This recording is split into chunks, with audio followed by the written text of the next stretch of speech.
Thank you. Hopefully the BS detector won't go off with me.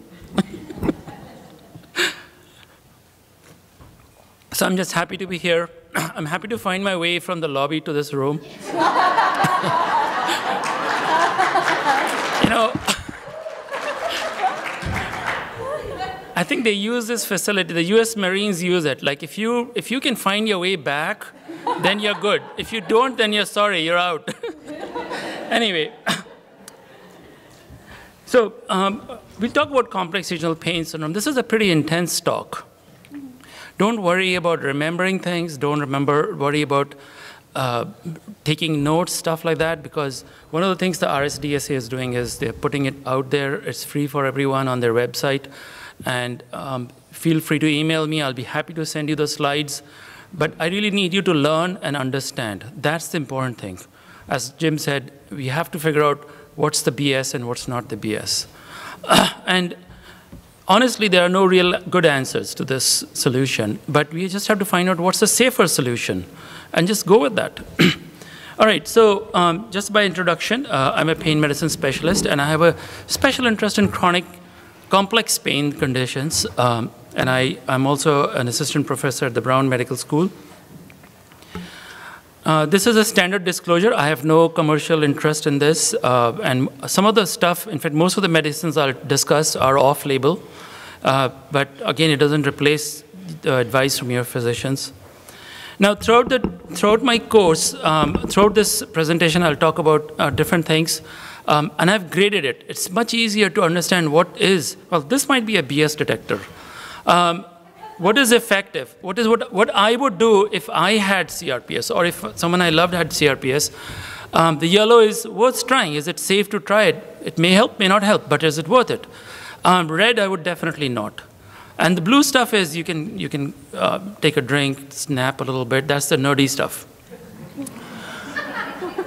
So the first thing that so obviously by now you figured out that I see a lot of CRPS patients, and they come to me with the diagnosis of CRPS. They've been told that you have CRPS, but how do you know if it's CRPS?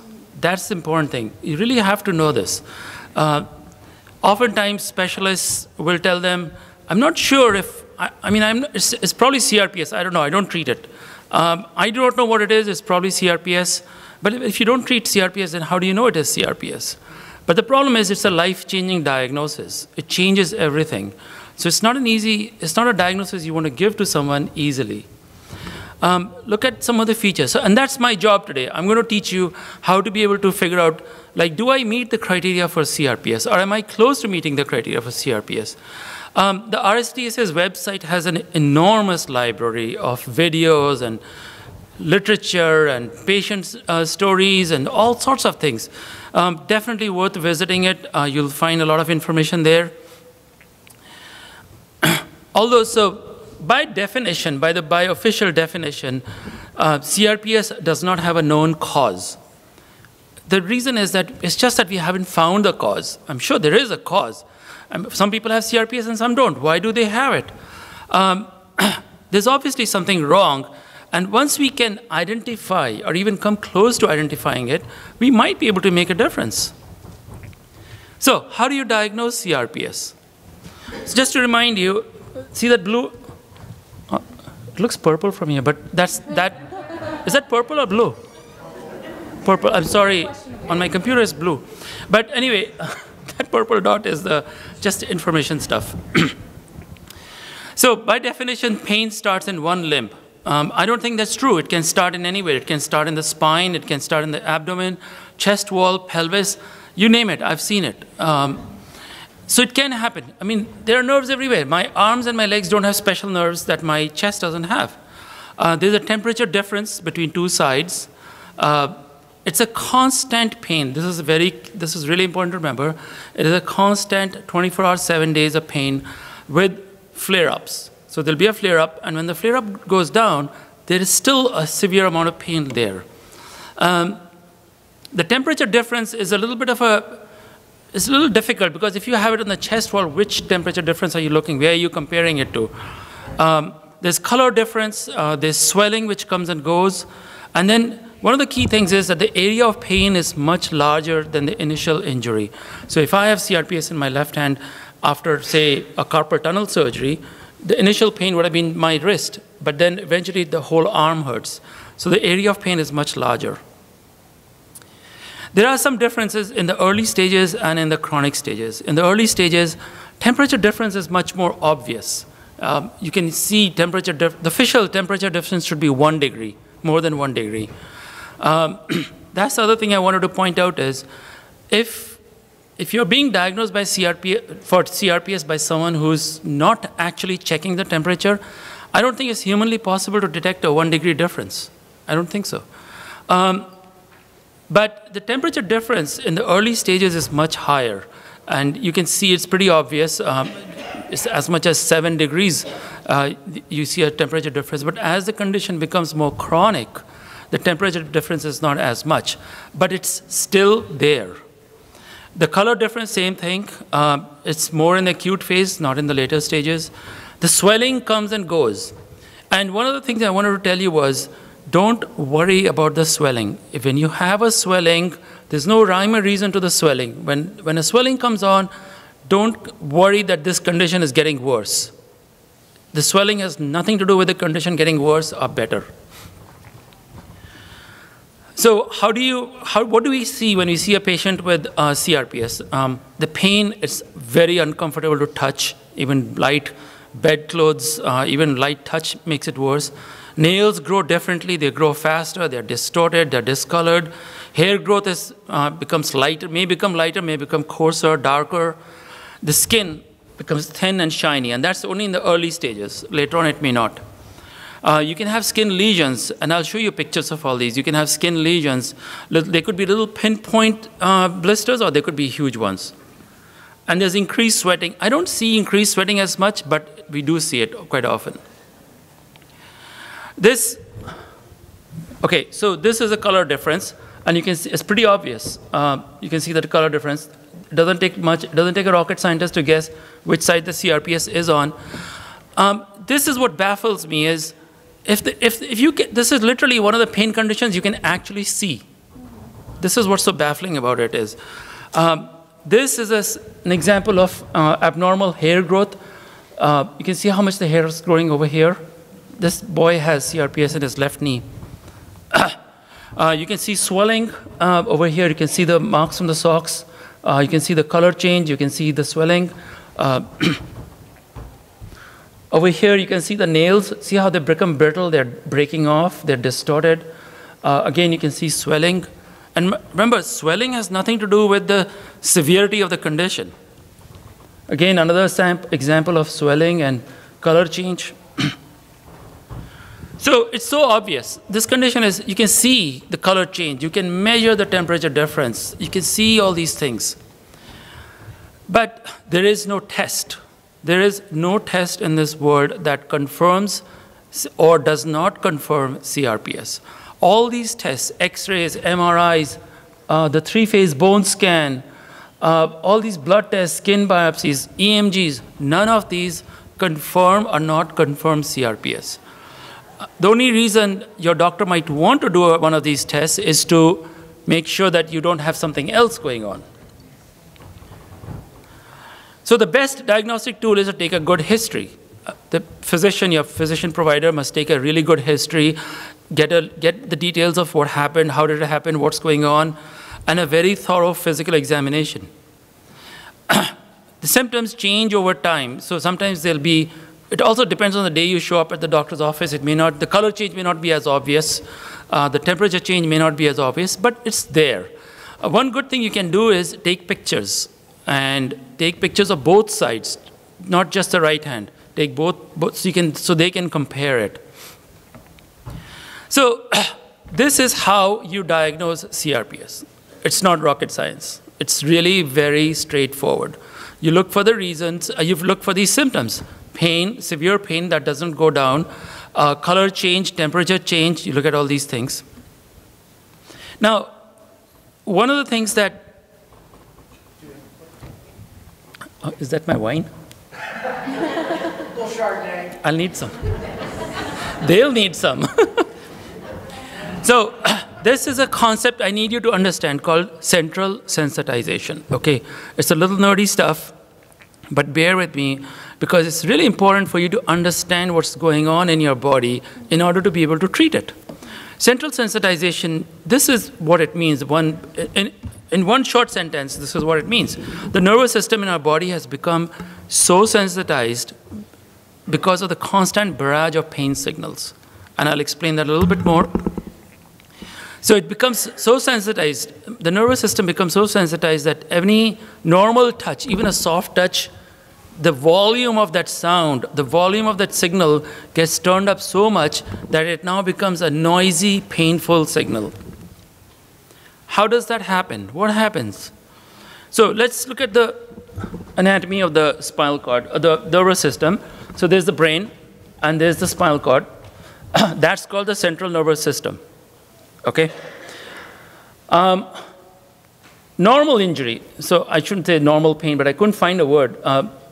For CRPS patients, I think this applies very well. Normal pain, when there's an injury in this, say, thumb, the pain signal travels up the arm into the spinal cord, into the brain.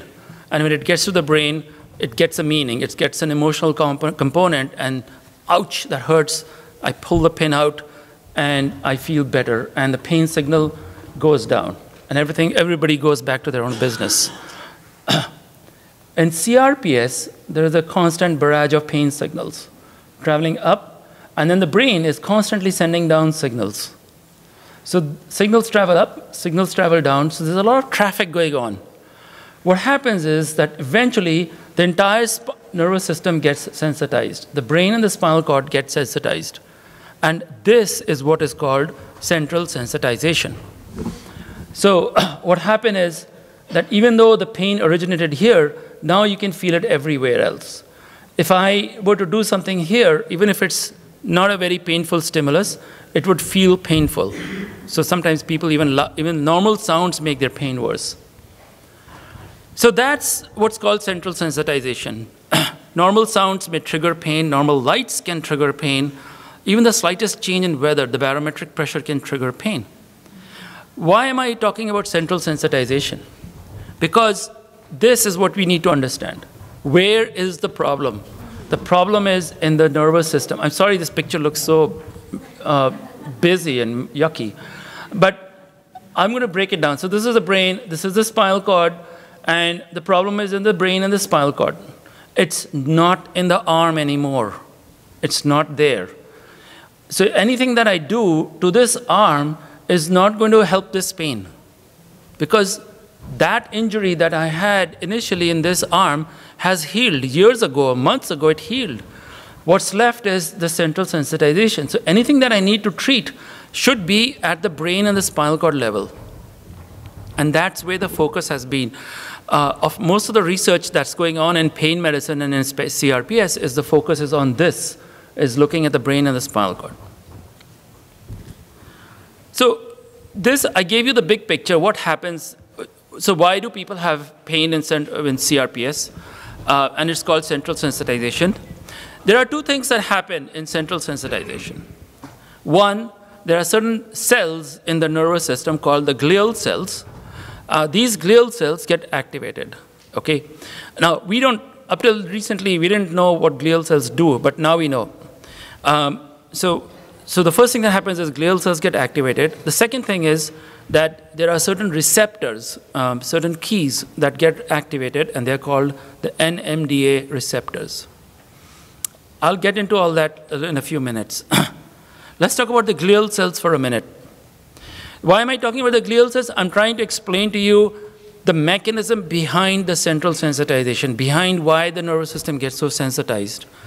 Glial cells are actually like little elves in the brain and the spinal cord.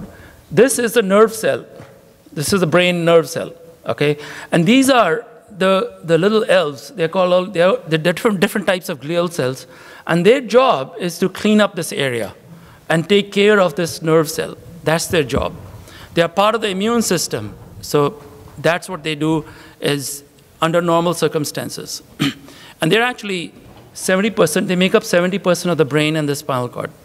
So And that's what glial cells do. This is what a glial cell, this is what an activated glial cell looks in real life.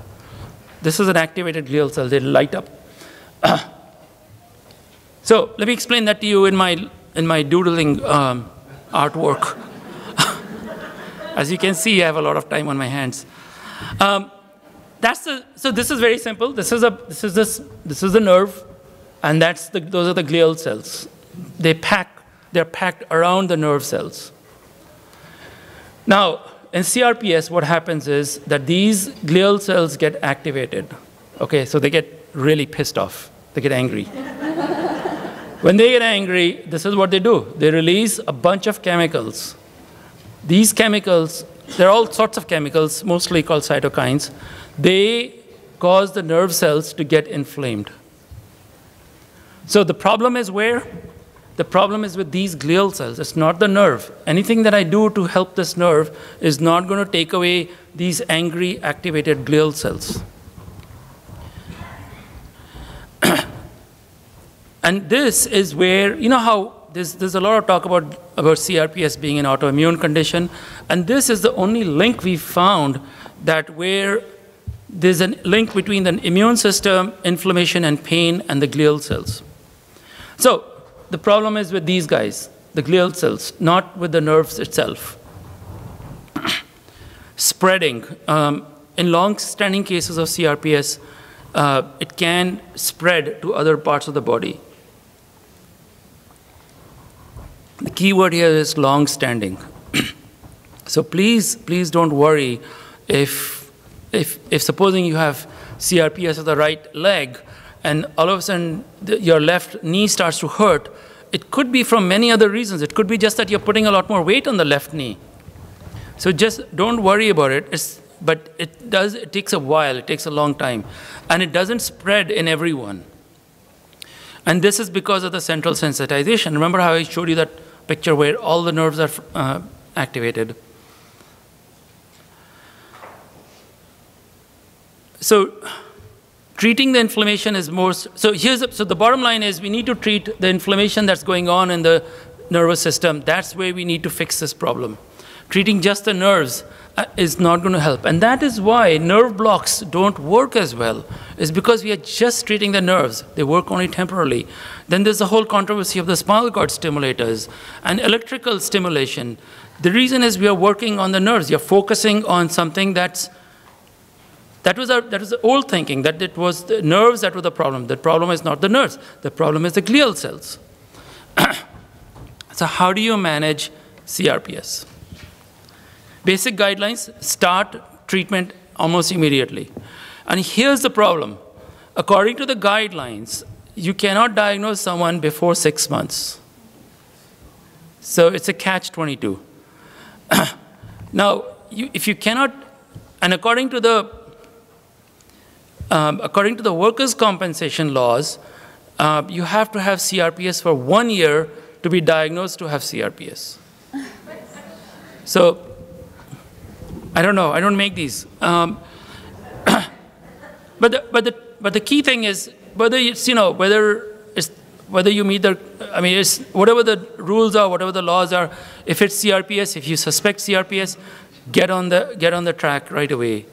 Now, it has to be evaluated by a physician who's trained to do that, who's very familiar. The person must have been treating CRPS for a while, or at least, even if that person is not an expert on CRPS, can at least identify and suspect CRPS and say, look, I don't know much about CRPS, let me send you to someone who knows CRPS. So the first step, so step A is to confirm if it is CRPS. So I gave you the details: color change, temperature change, all those things. The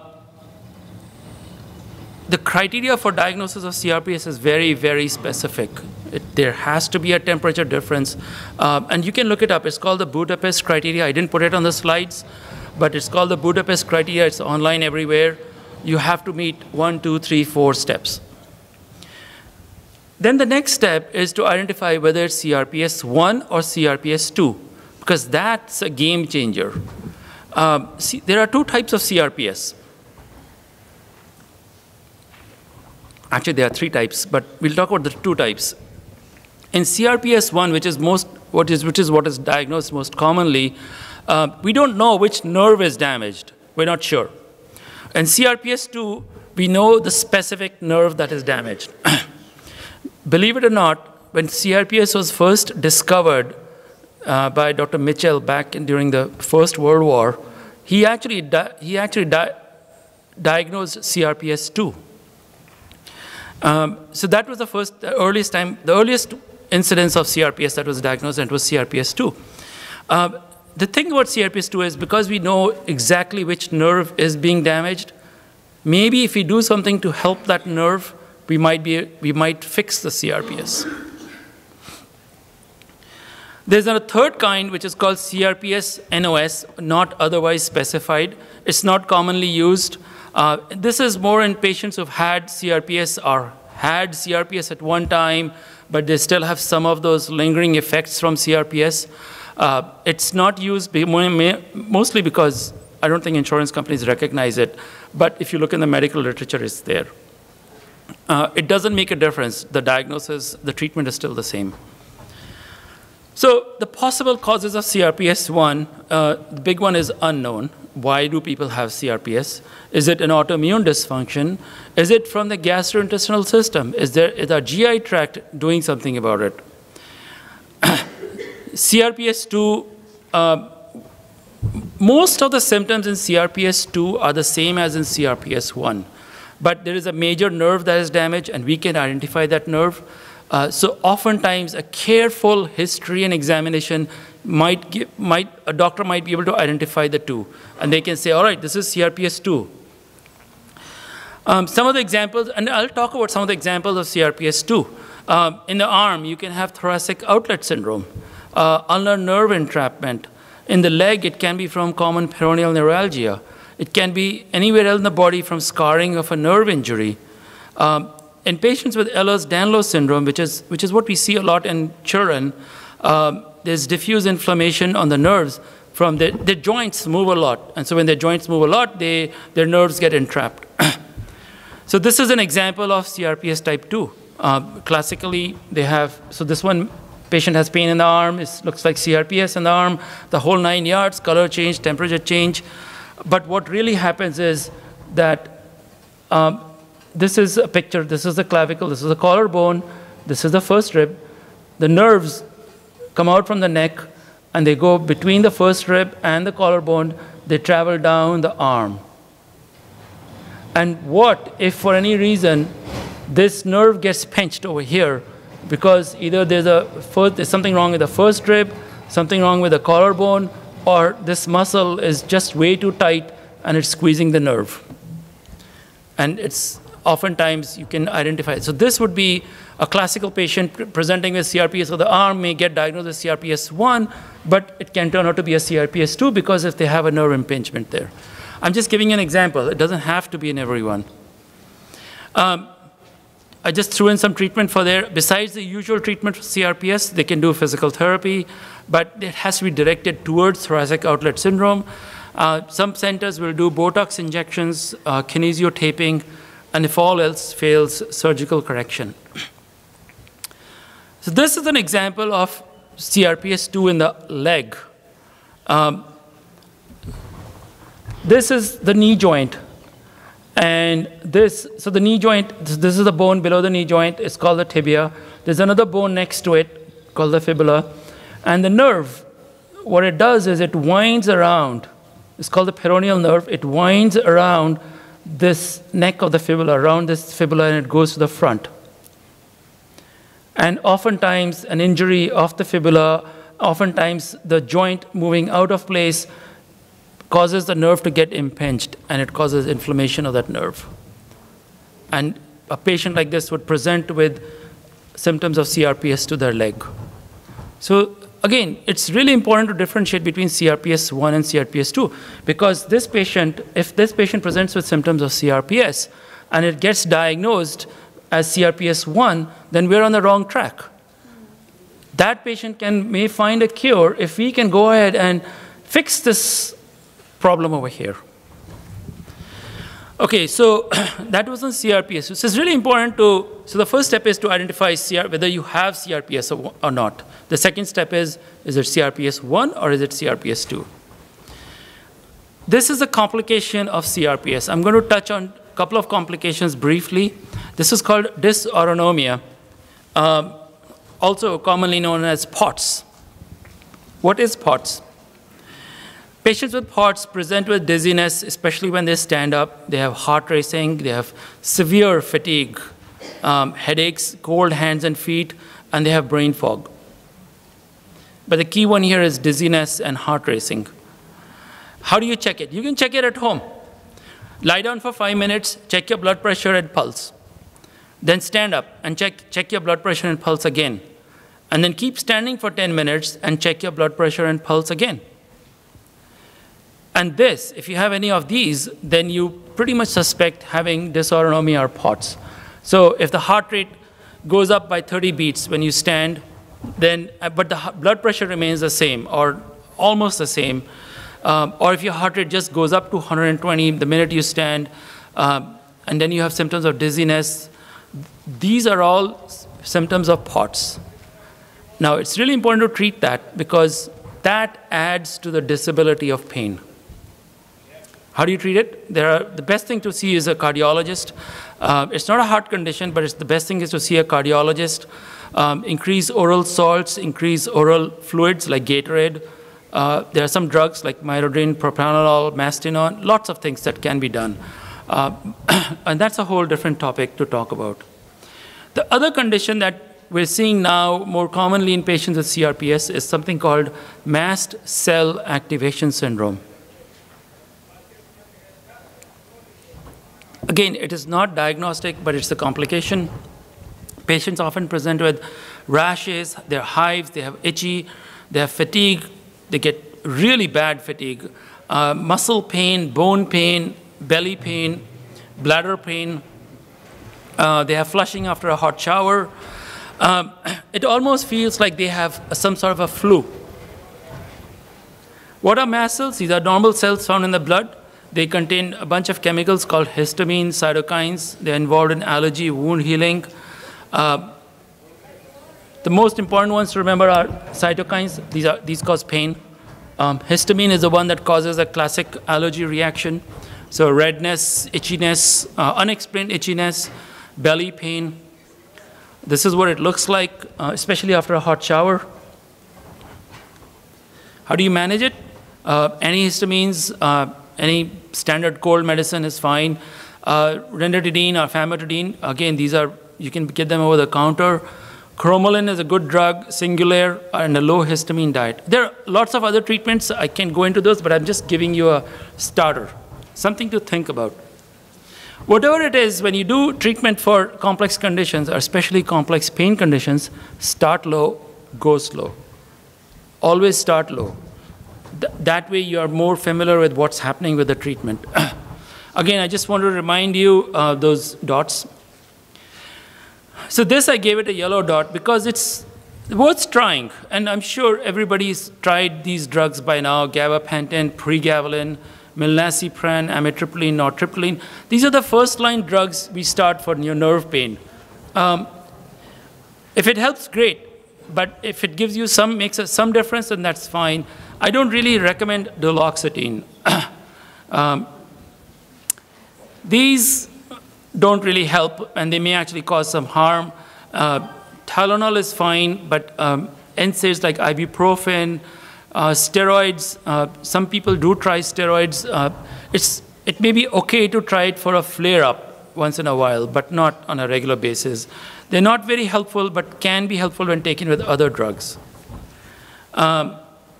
Topical creams are pretty much useless and expensive. So I don't really recommend them. Why are they useless? Because remember, the pain is not anymore in the arm. It's now in the central nervous system. So anything that I put on my arm is not going to get to my brain and spinal cord. There's no point in spending tons of money. If it does help, I mean, these are in general. I mean, there are some patients that might help. If it helps, fine. There's no harm in trying it. There's a lot of talk about ketamine, and there's some really good news for patients with CRPS. Remember how I told you two things happen in central sensitization? There are glial cells that get activated, but the second one was the NMDA receptors that get activated, and that's where we talk about this. These NMDA receptors get activated. Not only do they get activated, but they proliferate in the spinal cord and in the brain and the nervous system. The problem with these guys proliferating is that it increases pain. It actually increases sensitivity to pain. But the double whammy is that it decreases sensitivity to opioids. And that's why sometimes you'll come across this as, well, opioids don't really work for nerve pain, they don't work for CRPS. And that's the reason. It's because of these guys, the NMDA receptors. So ketamine is a very powerful NMDA receptor blocker. It is one of the safest anesthetic drugs that we have. The problem is it doesn't absorb well when you take it orally. That's the problem. It is best taken as an IV or under the tongue or even as a nasal spray. The good news is that the FDA is considering, it's actually almost very close to approving it for the treatment of depression. Once it gets approved for treatment of depression, we're all depressed. Right?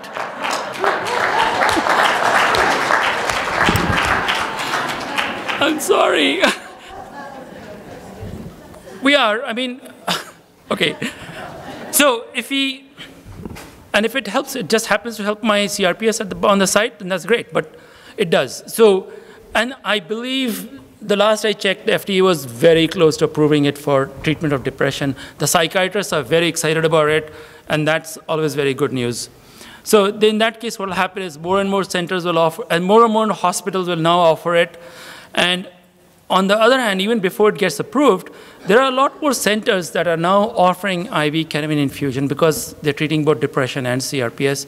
So there are a lot more centers that are now offering it. But remember, ketamine is not a magical drug. It has to be done in conjunction with other therapies. It doesn't help everyone. It helps about 80% of the people, but not everyone. Again, why doesn't it help everyone? You might have CRPS type 2. Who knows? If it is CRPS type 2, it won't make such a big difference till we actually fix the problem. So just to give you an idea how much ketamine, it has to be given in really small doses. It works well. All you have to do is block most of these NMDA receptors and you're good. It decreases central sensitization. It's not a cure, like I said. It has to be done along with other therapies. The way ideally most centers do is they start for 10 days. Every day they do it about 4 or 5 hours. Start at a low dose, increase it every day according to everybody's tolerance. Somebody might do great on 200 milligrams and somebody might need 600 milligrams. It varies a lot.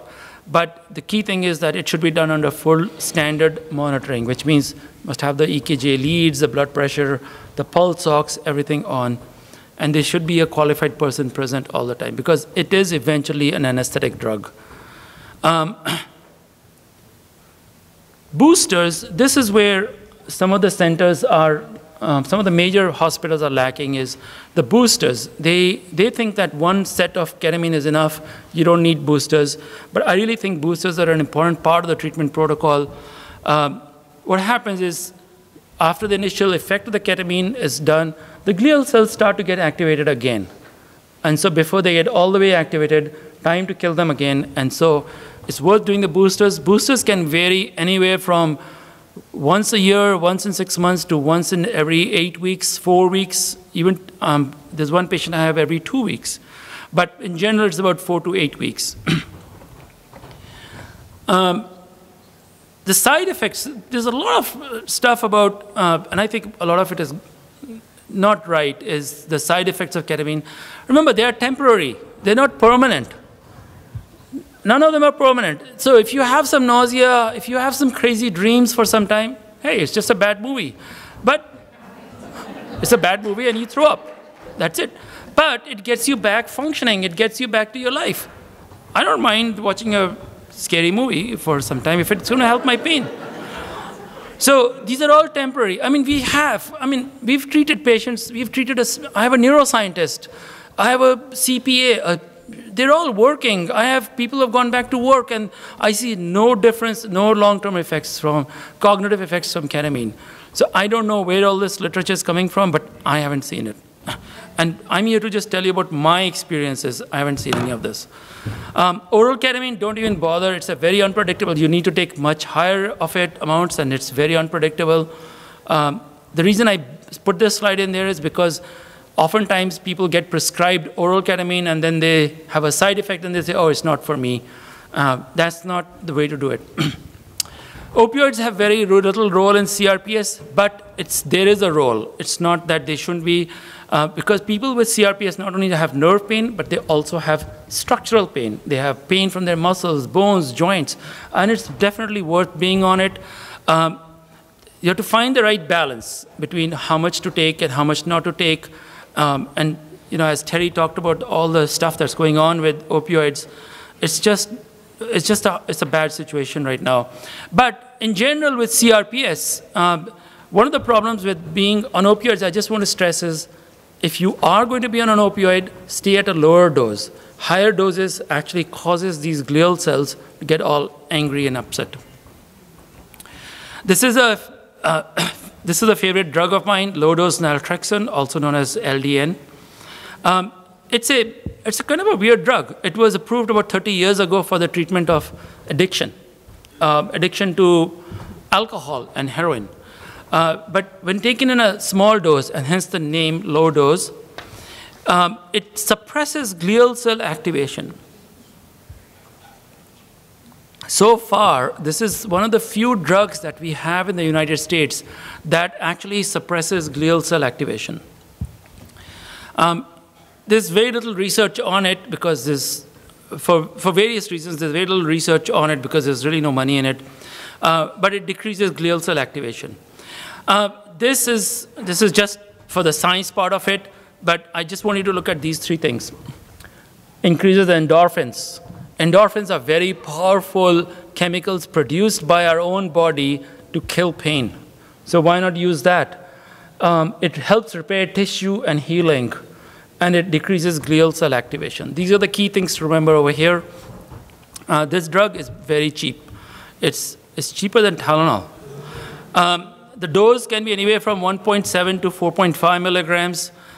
It may initially cause some insomnia, mild headaches. They usually go away after some time. Most physicians who write LDN for pain recommend a trial of at least 6 months before you decide if it's helping or not. It has to be made by a compounding pharmacy. Most compounding pharmacies do make it, and it's very inexpensive. So we have some good news, right? Ketamine is going to get more available, so we know that once the FDA gives its thumbs up on it.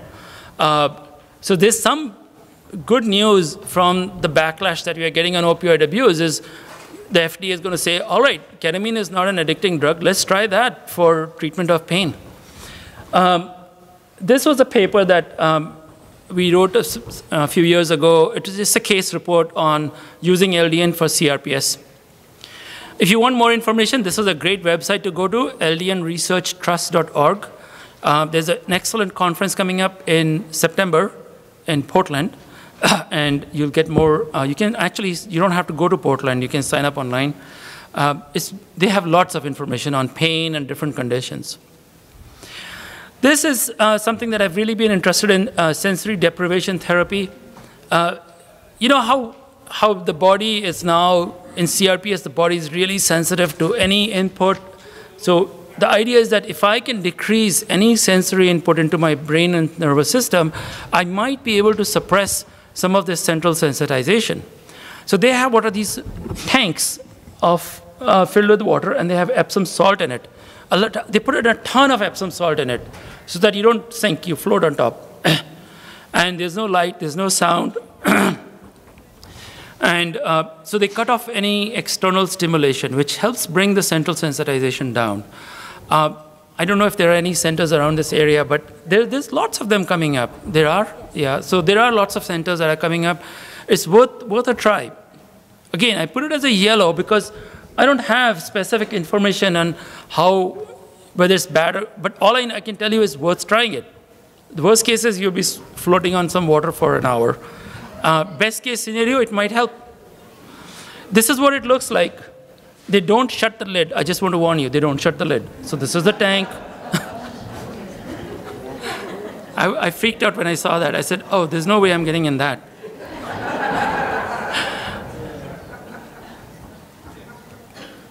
So I'm going to touch on something that's a little controversial, but I'll touch on it briefly, and these are my thoughts, my feelings.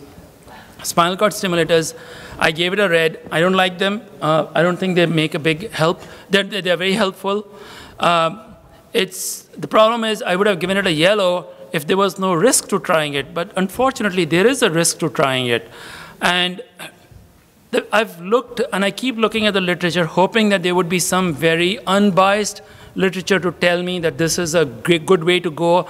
I've been looking for patients to come and tell me that this is great, it works for them. There are very, very few patients. I can count them on my hand, the number of patients it has helped. And the literature is all biased. It's very, very biased literature out there.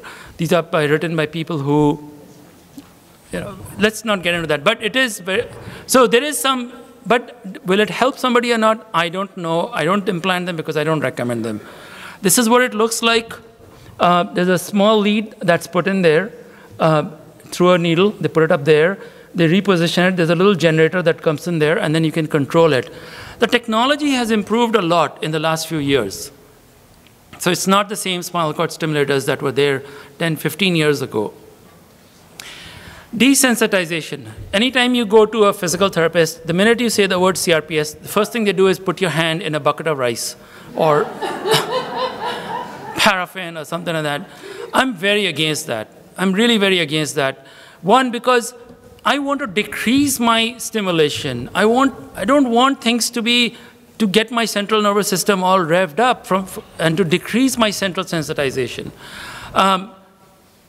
I'm guilty of recommending this when I first started doing this, and I would recommend it, but then I looked for the literature, and there is no literature on it.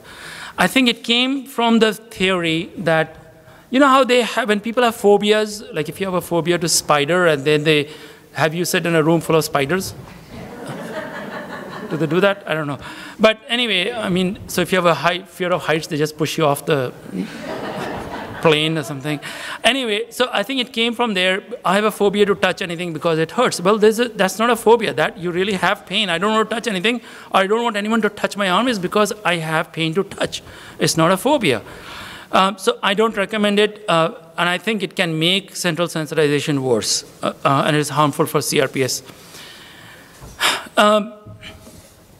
CRPS and physiotherapy in children.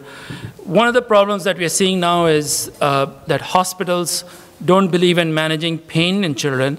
They just want to put them into this boot camp of physical therapy and do it or die philosophy. And if you do it and if you get out, you're okay. If you don't, then there's something wrong with you or there's something wrong with your mother.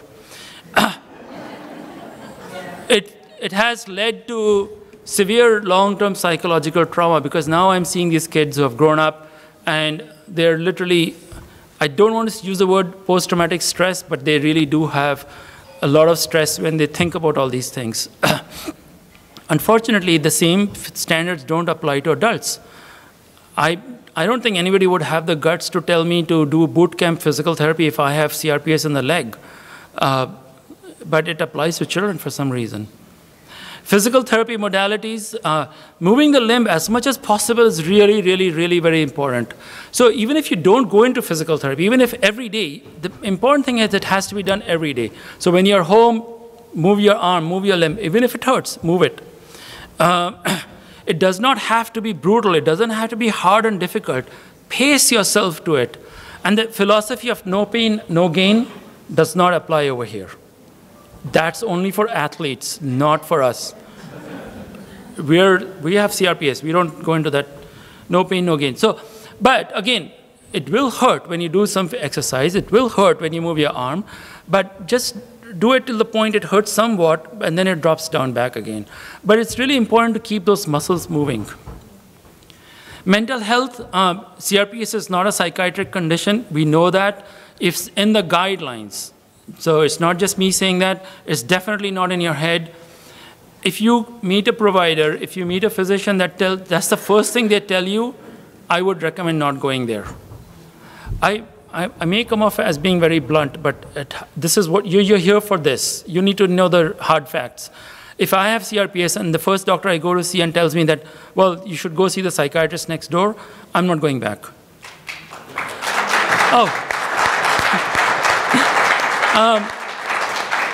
Yes, you don't need a psychiatrist or a psychologist because we have pain and we need to be able to learn how to cope with this because it's causing a lot of anxiety and depression in me and I need some help with that. That's fine. But depression and anxiety and mental conditions are not the cause of CRPS. If somebody has this, how is this a psychological problem? I can't with my mind change the color in my hand. I can't. If you can, let me know. This is a great technique called graded motor imagery. You don't need to go to see anyone. You can do it at home. It's an awesome technique. It's not used. It's not often used here. But you can literally do it at home. There are 3 steps to it. Okay. I'll give you the website in a minute. But there are 3 stages. Excuse me. This research came out from Australia. And one of the things is that the brain, the theory behind this was that when my arm has CRPS or when my arm hurts a lot, my brain shuts it off. There's a neglect.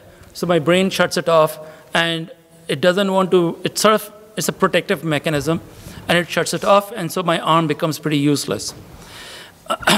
Now, one of the things they do is they help, the first stage is to identify between left and right. And so they have, you can get an app on it, it's called Recognize. It is the British spelling Recognize with an S. What it does is it shows pictures of left and right, and you have to identify which is left, which is right. So literally, you can do it at home. Because the good news is that the brain is plastic and it is changeable. You were fine before the CRPS, and then because of the CRPS, things changed in the brain, and we can always go back. We can always go back to where we were, and it's just a question of retraining the brain. Stage 2 is called explicit motor imagery. So here in this philosophy is that when you think of moving, so if I think of picking up this glass, I haven't done it yet, but when I think of picking up this glass, some of the nerves that control muscles in my body start firing. They start working. So it's a pretty cool way to exercise by just thinking of exercising. It doesn't help with weight loss. It doesn't help with weight loss. I tried it. But anyway, but that is, so if you see someone, say, if you see a man running, that causes your brain to start firing those same nerve signals. And that's called explicit motor imagery. I'll show you an example. So this is what happens when you see someone moving. It's firing some of those nerves in the brain that are responsible for our movement. And movement disorder is one of the key things in CRPS. So that's stage 2. And then in the stage 3, they have what is called mirror therapy, where you hide the affected side behind a mirror. So this lady's left arm is behind the mirror. She's looking at her right arm, and she's looking at the mirror, and the brain thinks that's her left arm. If you ever tried it, it's really very, very difficult, even without CRPS. If you can survive I could survive a few seconds without it giving me a headache. But if you can do it, it'll be great. But you have to do it in stages. You got to do the phase stage 1, stage 2, and then stage 3. That is the website over there, gradedmotorimagery.com. You can download all this stuff. There's a book also on it. And this is a phenomenal group of neuroscientists that actually came up with this.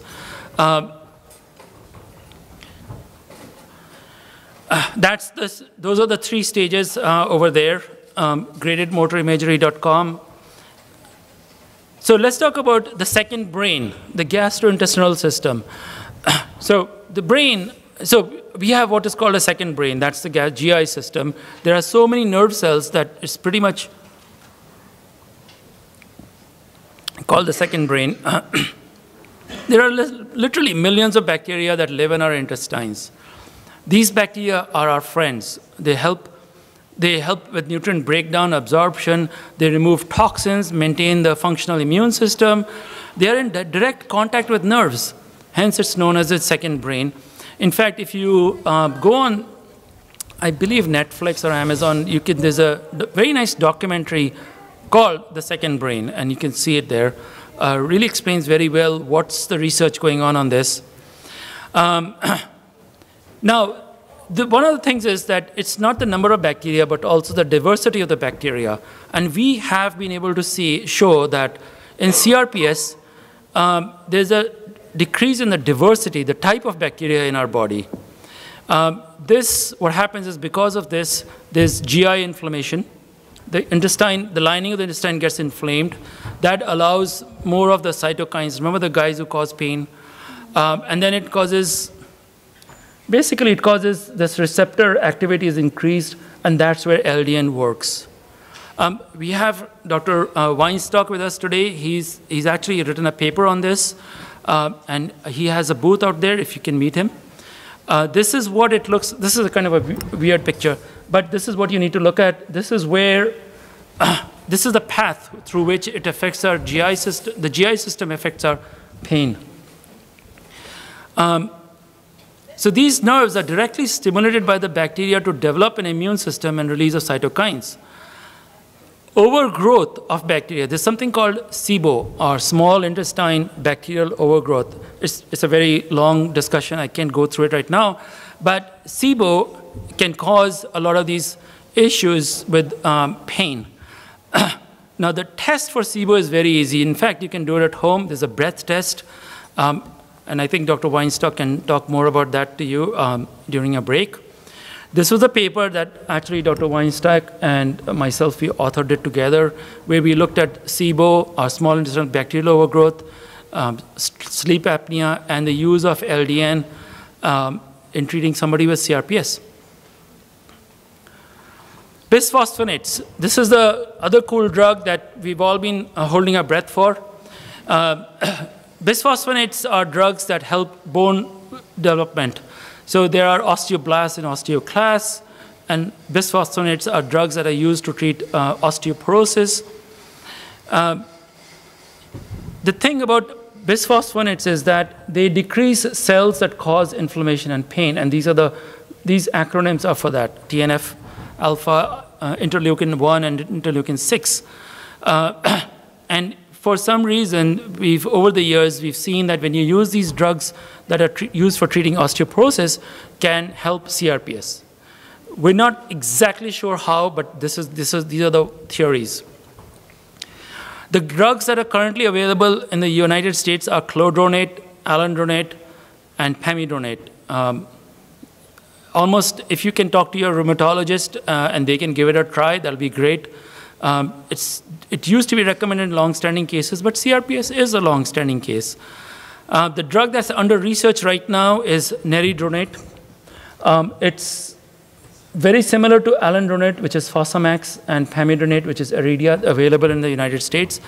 The initial trial that came out of Italy was a really small trial and wasn't too convincing, but they're now doing a multi-center trial in the United States, and we should hopefully have the results soon and maybe have some good news. Vitamin D, don't take this lightly. It's something that you really have to make sure that you're up on it. It's a really easy way to check it. It's a really easy way to correct it. It helps bone development, helps with immune function, reduces inflammation. Absolutely look at vitamin D. Let's talk about antioxidants or free radical scavengers. A lot of the work on free radical scavengers and antioxidants came from Netherlands, where they did a lot of work on CRPS. What are free radicals? So I'll explain that to you. So basically, we have molecules in our body, and these molecules are balanced. So there are equal number of protons, equal number of electrons. So if there are 5 protons, there are 5 electrons. If for any reason, if I lose one of those electrons, now it's an unbalanced molecule, which is called a free radical. And once it's an unbalanced molecule, it's a free radical, then this is a hungry radical that looks to stealing another electron from healthy tissue. And once it does that, it causes tissue damage. Jim? How much more do you think? 5 minutes? No. What if we double that? Huh? What if we double that? How would we do 30 minutes? 30? Okay. Let's do 25. Oh, man. All right, we'll see. I have the podium. All right, 25 minutes. So those are the free radicals. I'm going to skip the science part of it and then get to the real stuff. These are easy. You can get them over the counter: alpha lipoic acid, vitamin C, DMSO, which is a cream or a lotion, and N-acetylcysteine. If you've ever worked with horses, you will know DMSO. Veterinarians love it. It's perfect, great for pain in horses. Of course, we can use it too. N-acetylcysteine, all these are available over the counter. Alpha lipoic acid, again, it's been, in fact, in Germany, this is the first line of treatment for neuropathic pain. The dose is 600 to 1200 milligrams a day. Again, give it a good try. Give it 6 months and see what happens. If it makes a difference, fine. If it doesn't, then come off it. Again, start low, go slow. Vitamin C, I would definitely recommend this. It's a green. I recommend it because vitamin C, there have been at least 2 studies that have shown that there have been at least 2 or 3 studies that have shown that it prevents CRPS, and there's a recent study that showed that it does help patients with CRPS. 500 milligrams per day is enough. You don't have to go higher than that. DMSO is a topical, it's a ointment or a lotion. It does help in patients who have kind of a warm limb. So generally in the early stages, it does help a lot. The only problem is that it has to be applied to the leg or the arm topically. That's painful. N-acetyl is a very good drug, 600 milligrams 3 times a day. You know how we have a cold hand because of CRPS? It helps warm it up. Oxytocin. Oxytocin is actually a normal hormone produced in the body. Again, you can buy it from a compounding pharmacy, and I think there are some people who sell it online. Also comes as a nasal spray or sublingual. There was a very good studies have come from Canada on this, that they have looked at oxytocin for pain. I've used it for some of my patients, and like everything else, it helps some, it doesn't help some. So what helps and what doesn't help? We don't know. So I have what is called the NC10 rule.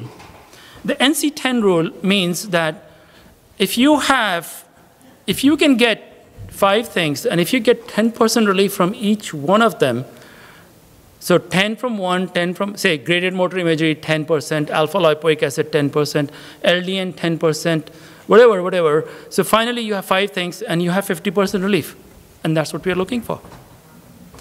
So that's how you get your 50% relief. So don't expect a miracle drug, but expect some relief from each one of them. Pain receptor behavior, this is, what happens is when you're on a drug, especially for pain for a while, the receptors, the part where these drugs work, they start to down-regulate. And that's why, one of the things about taking pain medicine is that you have to go to higher and higher doses. One of the reasons is because these receptors aren't really as active. They're down-regulating. And there are 2 ways you can fool the body. One is you can switch to a different kind of a drug, or you can do what is called a drug holiday. So you stop it for a couple of weeks, a month or so, and then you go back. When you go back, you can start at a lower dose. That's pain receptor behavior. You can do a drug rotation or a drug holiday, or you can do a drug rotation. But during the time when you're off it, you can try other things like ketamine or NSAIDs or even medicinal marijuana if it's legal. Hyperbaric oxygen, I don't recommend it. There's nothing that helps. Physical therapy, again, we talked about this quite a bit. Avoid desensitization. Now, the brain has a part of the brain is called basal ganglia. See this blue part? This is the basal ganglia. And this basal ganglia produces a chemical called dopamine, which then helps control the area of the brain that controls the body, muscles in the body. In CRPS, what happens is there's a reduction in dopamine. And when there's a reduction in dopamine, then this signal is gone, goes haywire. And that's why we think one of the reasons why people have a lot of symptoms of like motor functions like tremors and dystonias is probably because of this. This motor function is not controlled by ketamine. Other treatments don't help. I mean, I can control the CRPS pain, but the motor function might still be there. One of the good drugs that you can try is called Cinemet. It's an old drug. It increases the brain dopamine level. Fatigue and CRPS. Fatigue is a big deal in CRPS. One is, of course, the pain. The other is what's called poor sleep or non-restorative sleep. And then you have muscle spasms and dystonias. Fatigue, again, try not to take caffeine or get on this thing on your smartphones before bedtime. It might be better to take a pain medicine rather than a sedative for sleep. There's a group of drugs called beta blockers that help non-restorative sleep. And you can try that. The common drug used is called propranolol. One of the advantages of propranolol is that it crosses the blood-brain barrier. The other thing that a lot of physicians, especially those who treat mitochondrial dysfunction, think that a part of this pain and fatigue in us could be from secondary mitochondrial dysfunction. This is a formulation that I like to use for fatigue. Sleep, we talked about that. So in non-restorative sleep, what happens is, this is brain activity in somebody with non-restorative sleep, in somebody with CRPS. You can see how the nerves are firing away. When you put them on propranolol or a beta blocker, you can see how these brain waves have calmed down. And that's a good way to try something for non-restorative sleep. Caution, if someone calls this amplified pain syndrome, be careful. Okay, there is no such condition as amplified pain syndrome. And if you have a physician who calls it amplified pain syndrome, means that you are amplifying the pain. It's not that painful. I would not recommend nerve blocks as much. I don't really recommend spinal cord stimulators. Again, psychiatrists, we talked about that. And again, be careful. If you're diagnosed with CRPS within minutes of seeing the physician, it has to be done after a proper examination. That's the key. You have to meet all the criteria. So CRPS in children, children actually do very well with CRPS. Almost 58 to 93% of patients with CRPS, kids with CRPS will do better. It's the same exact disease. They're often mistakenly labeled as behavioral disorder, conversion disorder. Concerned patients are labeled as having Munchausen by proxy. These are damaging diagnoses. These are very damaging diagnoses because it really shuts off all care, all medical care. For somebody to get this diagnosis, it has to take years of seeing a psychologist or a psychiatrist. Some of the causes of CRPS in children are Ehlers-Danlos syndrome, mitochondrial disorders, nerve entrapments. This is a quick slide on on skin lesions. So skin lesions can be small, tiny pinprick blisters. There can be big ones like this. They can be blisters. What really works in this is ketamine cream for some reason. We don't know why, but it does. Ketamine cream, approximately 5%, does work well. Service dogs, I would highly recommend service dogs. Look for them. There are volunteer organizations that will help you. They help give patients they protect patients. They can sense distress, call for help. They give patients a sense of security. They protect the limb that is injured or painful. We have had at least 4 kids, at least I've had at least 4 kids who have gone through college just because they could do it with a service dog. They help with balance. They can call for help, open doors, switch on lights, pull wheelchairs, help with anxiety. They're phenomenal. CRPS is very common in pregnancy in women. So pregnancy, again, The good news about pregnancy is that it really goes away when you're pregnant. Unfortunately, it comes back. But it does not affect fertility. And again, it should be, if you do get pregnant, then of course, get to a high-risk pregnancy center, discuss with the obstetrician and the team the issues. Most obstetricians are pretty familiar with it, actually. You can take opioids during the delivery, but stop it just before the delivery. Sorry, you can take it during the pregnancy, but stop it just before delivery. The question is, should it be a natural delivery or cesarean section? The problem with natural delivery is there's prolonged pushing, there's an episiotomy scar, incision, the legs are in stirrups, there's a lot of touching, pushing, moving. The problem with cesarean section is that there's a surgical incision, but there's no pushing. There's surgery, so there's tissue trauma. So the idea is to find a happy balance. And the way to find a happy balance is to say, all right, we'll push for X number of hours. If you're not making great progress, that we go on to a cesarean section. Definitely opt for an epidural or a spinal anesthesia if possible. Same thing with surgery in CRPS. Avoid surgery, of course. But if you have to have it, then fine. Start with gabapentin or pregabalin 2 weeks before the surgery. Definitely get on vitamin C if you're not on it.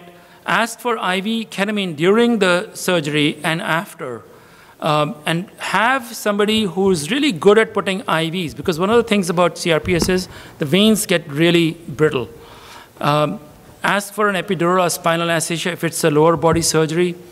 And make sure that your chart is marked. Make sure that your bed, there's a sign on your bed saying that this is not to touch the left arm, things like that. Continue with epidural anesthesia for at least 24 hours after the surgery. Same thing with needle stick injuries. Needle stick injuries is a big deal for spreading of CRPS because they get repeatedly tested, they get ketamine infusions, they get IV fluids. So there's a lot of needle sticking. Go for the thinnest needle possible. It should be done by the person who's most experienced at putting IVs. And if you're getting regular infusions, then of course, my personal preference is chest support, because one of the things about PICC line is that it's very prone to infections. Again, with the hospital, have the sign. This is a drug that's just come back to the US. It was taken away, now it's come back. It has a really long name, palmitol ethanol amide, also known as PEA. It was actually, the person who found it got a Nobel Prize for it. It's found in egg yolk. It's marketed in the US as, I believe, I can't remember what the name is in the US, but if you Google it, you should find it. But it's sold as P-Pure Normast. This is the science behind it. I'm going to skip it for now. It comes as both pills and ointments. And I do see some good results from it. There are some really good studies that have come from Germany and Netherlands on this. It's worth trying it. You can try the cream. It's available in the US as a cream also. When you get the pill, open the pill, take the powder out, put it under your tongue. For the first 10 days, take the powder under your tongue, and then go back to taking it as a pill. This is a physical therapy technique called the Feldenkrais. If you go to feldenkrais.com, you should be able to look at it. It's a really great technique for getting limb movements back and for helping pain. It's very non-traumatic. It's very non-aggressive type of a technique for getting physical therapy. You can actually do it sitting or lying down. That's one of the good things about it. It's very comfortable, but it's also very safe. This is a website. You can get more information on that, feldenkrais.com. And in fact, you can put in your zip code and they can tell you who are the local people there. Medicinal marijuana, I know it's not legal yet in Tennessee, but there's some movement going on with that. Basically, let me explain to you what's there. There are two ingredients called CBD and THC, all right? CBD controls pain. THC is the one that affects your cognitive functioning. And obviously, you want more CBD and less THC. The problem is that you can't take away THC. If you take away THC, CBD doesn't work. It's something called the entourage effect. So you have to have both. And so you have the CBD, you have the THC. And then you can alternate it. If you want to take it at night for sleep, you can take a compound with more THC, less CBD, and during the day you can go more CBD, less THC. Vaporize it, sublingual, edibles. Smoking is not really recommended. I mean, you can smoke it, but it's just very stinky.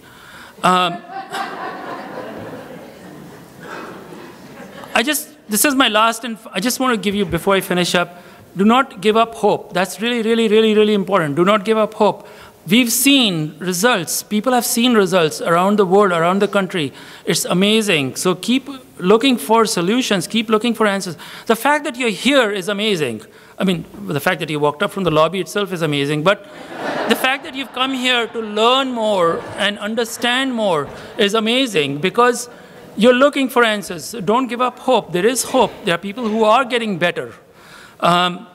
Don't be too engrossed online images of people who are not doing well.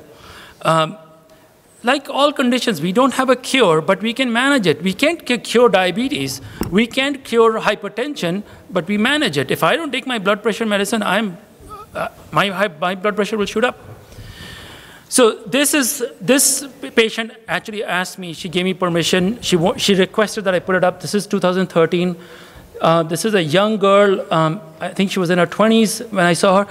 She was at a Lafayette conference, and she was in tears, and she said, I have nothing to do, I'm giving up hope. This was the CRPS in her left arm. This is her in 2017. She just sent me this picture last week, had a baby.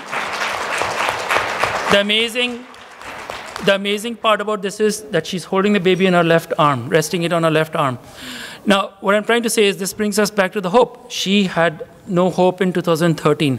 She came to Lafayette, the Lafayette conference organized by the RSDSA, went back, she struggled with it, and in 2017, this is what we have. So I have to thank the RSDSA for going to all this length to have this conference. It's an amazing conference. There's a lot of great speakers. And again, finding help with living for CRPS is a team effort, and the RSDSA does have that. I'll be happy to take any questions afterwards, outside.